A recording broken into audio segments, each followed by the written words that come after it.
do you share what Charles thinks? Do you think they will trade Dwight Howard before the deadline? Well, I think people need to really look at the underlining picture. You know, let's just keep in mind that if he stays here, he can get 110. If he leaves, he can get 80. So that's just telling me that something is going on with him and the organization because, you know, he hasn't said, I want to stay. He hasn't said, I wanted to leave. No, he says he wants to be traded. I mean, that's the deal. I think that you can't have a LeBron James situation where you lose one of the 5 best players in the NBA for nothing. I think if you're Orlando Magic, you have to make the decision, hey, you know what, we're going to have to start rebuilding.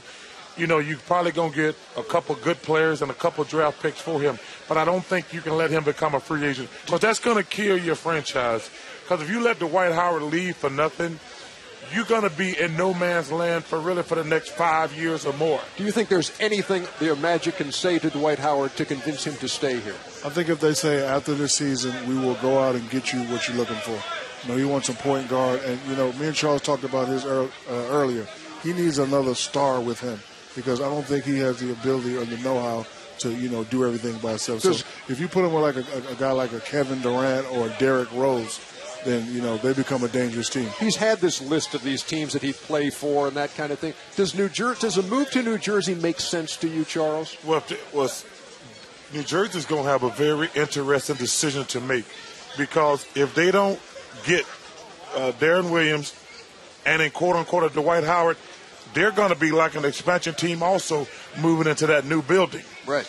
That's a really big deal for the Nets and the NBA. You can't have a bad team going into that new arena. But if they get Darren Williams and Dwight Howard, they become a legitimate contender right away.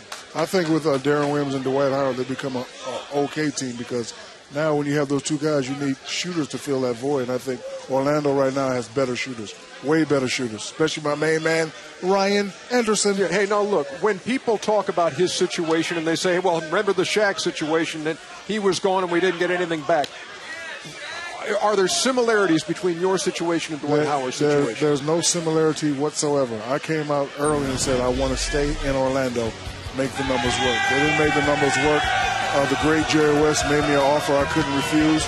I went to a similar team. I didn't go to a team that was, worse. I went to a similar team, and I think it was one of the best decisions I ever made. Well, first of all, you did not go to a similar team. I did. Nick Van Exel, Eddie Jones, Eldon Campbell, similar team. What about Kobe Bryant?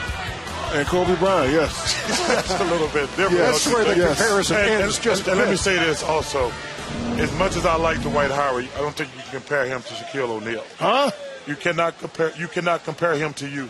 What's in this cup? Not what I want in there. It's just Not what I want in there. Well, thank you, Chuck. I'll give you a kiss. Look, national TV. Right? No, but listen, as much as I like Dwight, Shaquille O'Neal is, to me, one of the 5 dominant players in the history of the game.